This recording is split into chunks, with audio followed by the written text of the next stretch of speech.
Welcome back to New World Next Week. I'm James Corbett at CorbettReport.com. And I'm James Evan Pilato from MediaMonarchy.com. I don't know what stomach there would be for stories about societies falling apart.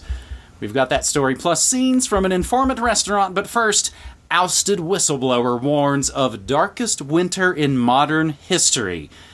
That's pretty tough words. Ousted vaccine chief Bright to warn window of opportunity is closing for virus response. Now, we are actually, this is behind the scenes, taping this on the 13th here in the States, but the way media works when there's these big events and testifying and all that stuff, they release their pressed written statements way ahead of time so that the news can get their hands on them. So there's PDFs of what this guy is going to testify, and he will have already testified by the time you're watching this. Again, you get your news before it's news from New World Next Week.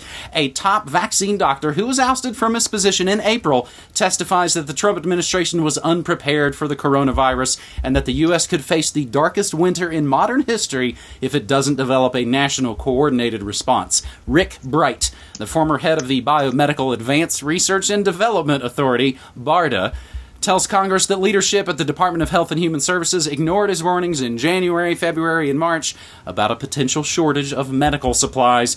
He will testify that HHS missed early warning signals, like Bin Laden determined to strike in U.S. Bright's testimony also reiterates claims from a whistleblower report he filed last week that alleges he was ousted over his attempts to limit the use of hydroxychloroquine, an unproven drug touted by President Trump to treat the coronavirus. It's also touted in that 2003 episode of The Dead Zone. More on that in a moment. I continue to believe that we must act urgently to effectively combat this deadly disease. Our window of opportunity is closing. If we fail to develop a national coordinated response based in science, I fear the pandemic will get far worse and be prolonged, causing unprecedented illnesses and fatalities without clear planning and implementation of the steps that I and other experts have outlined. 2020 will be the darkest winter in modern history. We will include the links to his entire, pretty massive statement, Scientific Integrity in the COVID-19 Response, statement of Rick Bright, Ph.D. Meanwhile, this is pretty much the battle of who has less integrity. Colleagues paint mixed picture of ousted vaccine chief. Whistleblower Rick Bright makes a powerful case against Swamp Thing, but he might be pressed about his own claims and his own record. Now, James, this is going to be the massive news in the news cycle, again, pretty much 16 hours from now as we're taping this. But I believe there's extra significance in this language used. I think so many of these ideas, memes, which are mind viruses, have been purposefully seeded into the pop culture for decades, generations. I will include the link for folks if they haven't seen it. Dead Zone TV episode Plague from 2003 has coronavirus from China, a lockdown, and chloroquine as the treatment. Dean Koontz, Tom Clancy, Michael Crichton, Aldous Huxley, H.G. Wells, George Orwell, Simpsons, Black Mirror, on and on. I think my main point, James, is being something we've discussed before, but it is worth mentioning again. On June 22nd and the 23rd, 2001, just under 3 months before 9/11, the U.S. military held a senior-level war game at Andrews Air Force Base called Dark Winter.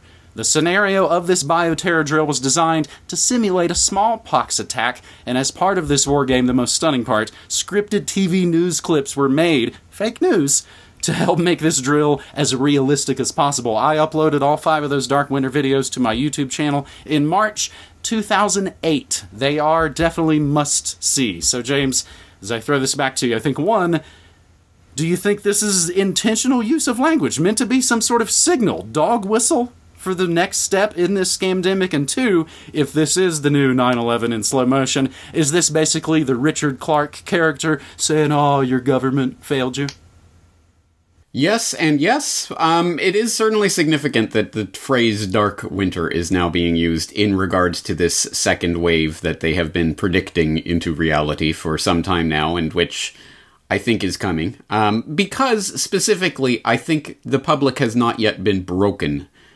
In order to truly bring in the new normal, in order to truly convince the public that we have entered into a new era of history where nothing will be the same, we need more than just the month or 2 long vacation of enforced unemployment and other things. I mean, if things just suddenly return back to normal, well, then we could just gradually forget that this ever happened. But don't worry, there will be lots and lots more death and carnage and destruction in this darkest winter that we're stumbling into, which serves a lot of purposes, political as well as social as well as economic. And I think this is this is clearly a signpost that that's where we're heading into. And interestingly, the only other person that I've heard use the term Dark Winter, actually referring to the Dark Winter exercises in the mainstream during this entire scamdemic, has been, of course, none other than Bill Gates, who, in the course of denying the existence of Event 201, you might remember back about a month ago on BBC, he was saying, we didn't simulate this, we didn't prepare for this,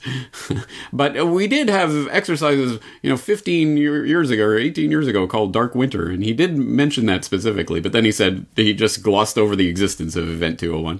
Anyway, so yes, I think clearly this is an interesting sign of what is to come, and I think that they're going to have to make this Dark Winter into reality one way or another. One could hope it will be simply by scamming and statistical chicanery and other such things, but real bioweapons really do exist, and they really could release them to really release some real carnage on the world in order to really make the death toll go up, in order to really convince people that this is the end of the world as we've known it.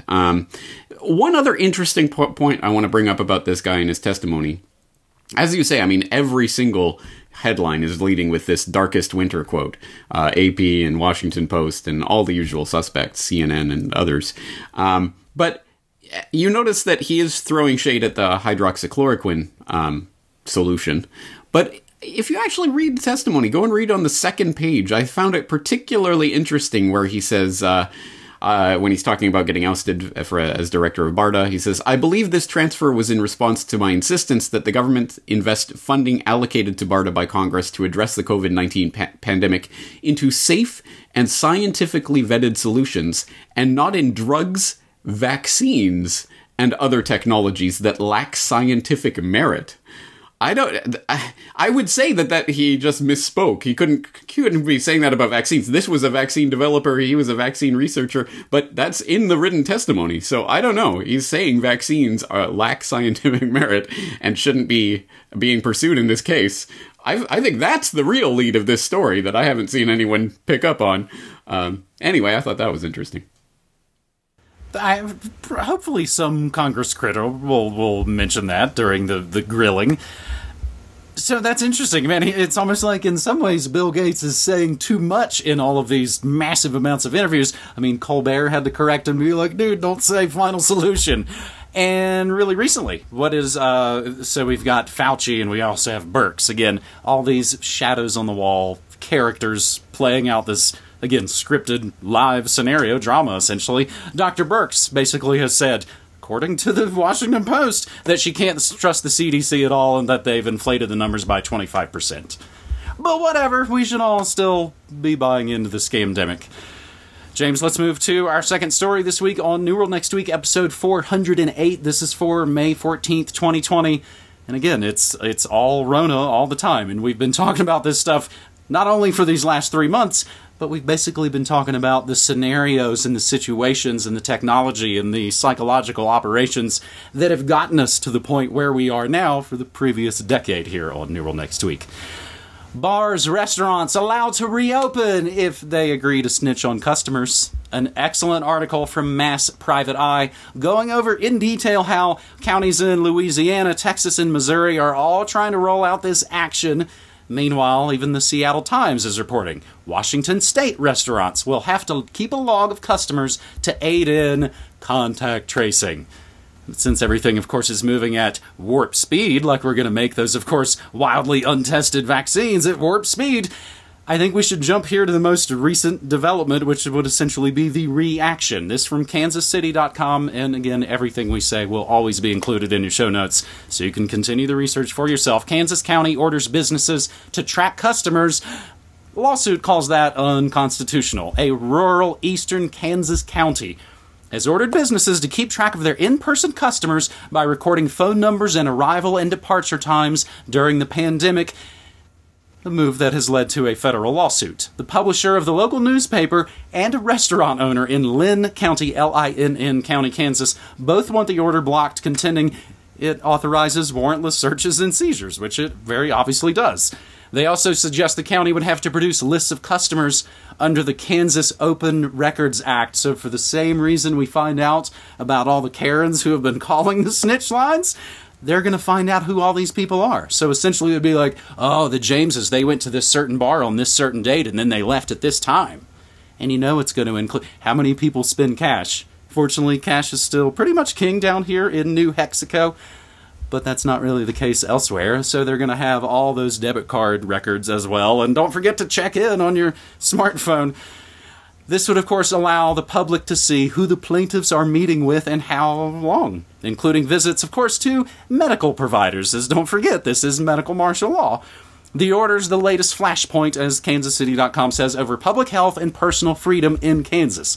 So let's see. The problem is trying to make restaurants, and as the article says, virtually every other business, if you read the articles in full. James, who would have thought that hairdressers and salons and barbershops would be like the front line of the fight against the New World Order? The reaction then is, we're going to sue you.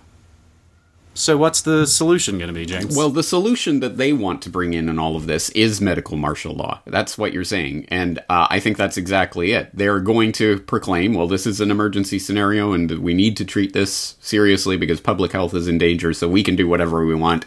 Rubber stamp. You can now, you not only can, but you must track your customers, as some of these governors are starting to implement in this reopening. And this is where absolutely the rubber meets the road with regards to this entire issue. So their solution, of course, is going to be rewriting not even rewriting the rules, because there's already know your customer type laws in place for anything that deals with anything financial. I mean, if you run a cryptocurrency exchange or whatever, you have to have like 18 forms of ID and your blood and your next of kin and your DNA and whatever else in order to have an account. Well, now they're just going to extend that into the meat space, the physical world. Anywhere you go, restaurants or whatever, movie theaters, you'll have to sign a form and have 14 pieces of ID and whatever else.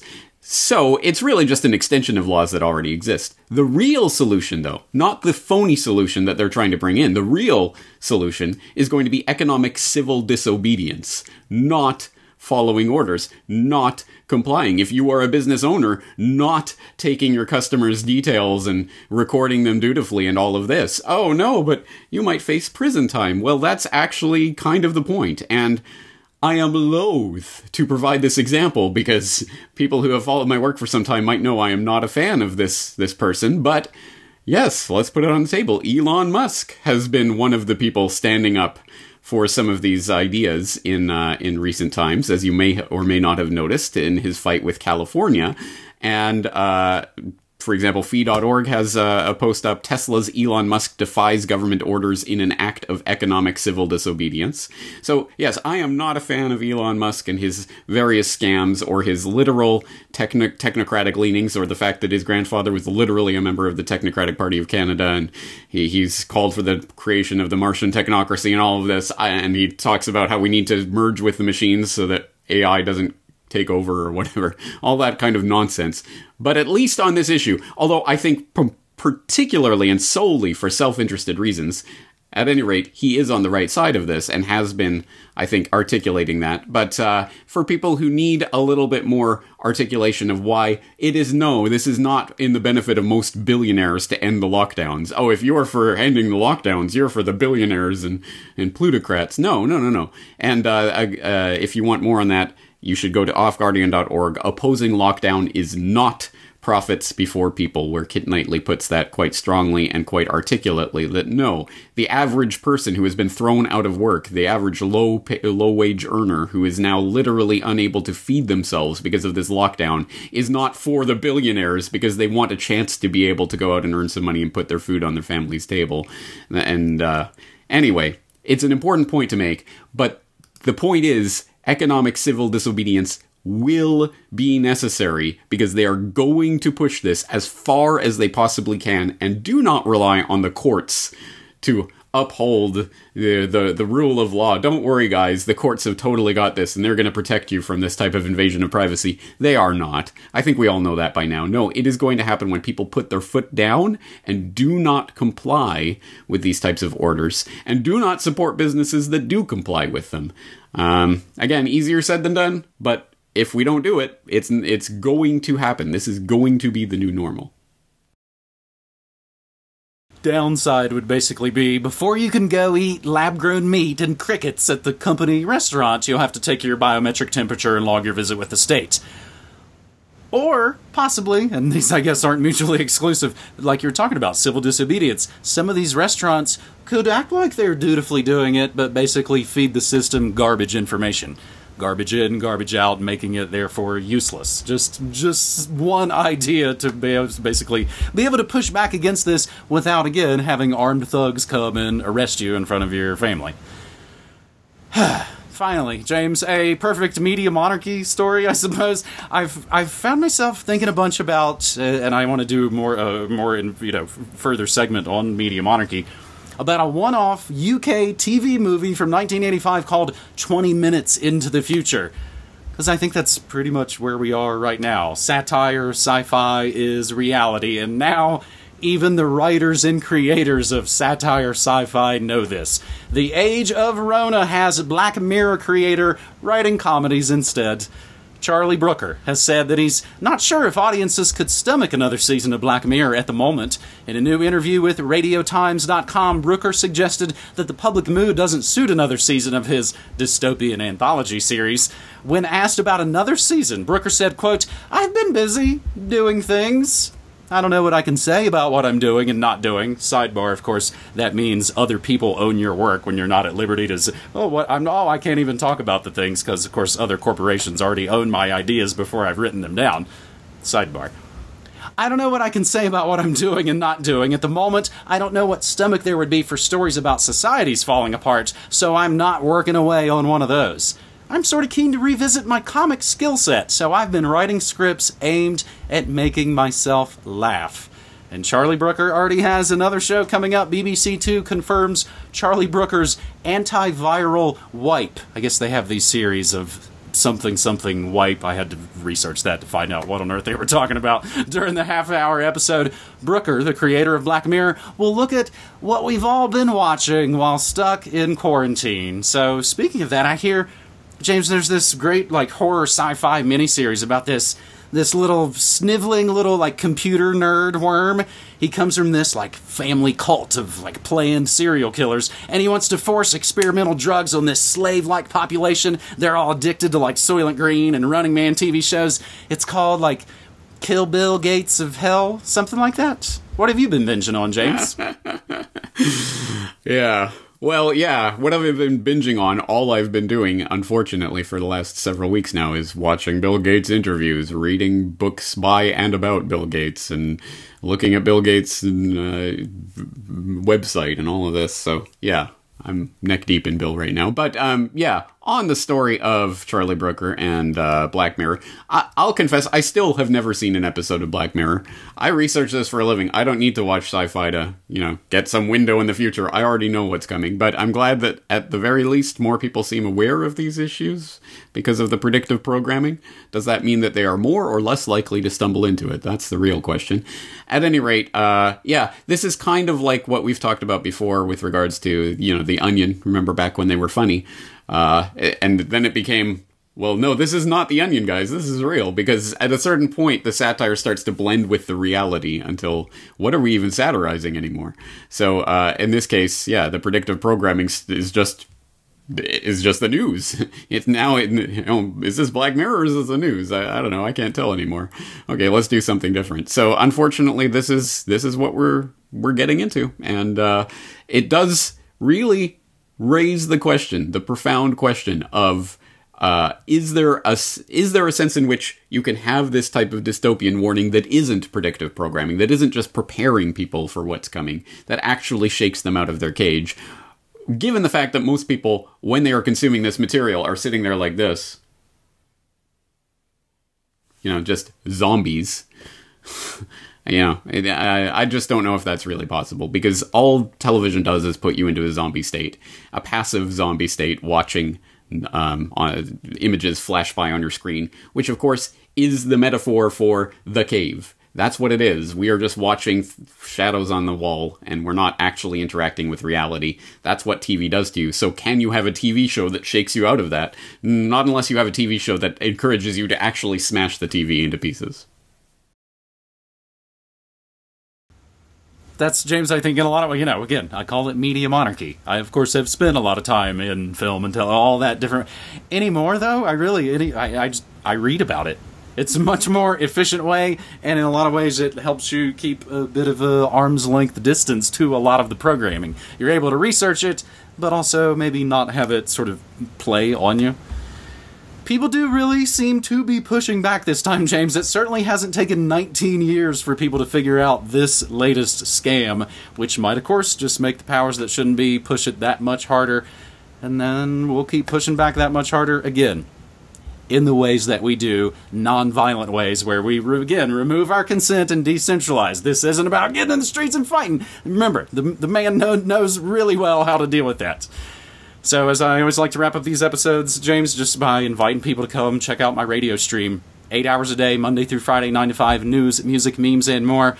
I think it's like old school radio station. People I find are just basically leaving it on. Not that it's just some wallpaper background thing, but that they maybe are there and catch the morning show, but maybe they had to step away and do something for work or the kids or what have you. And then they come back and check out a little bit of it later in the afternoon.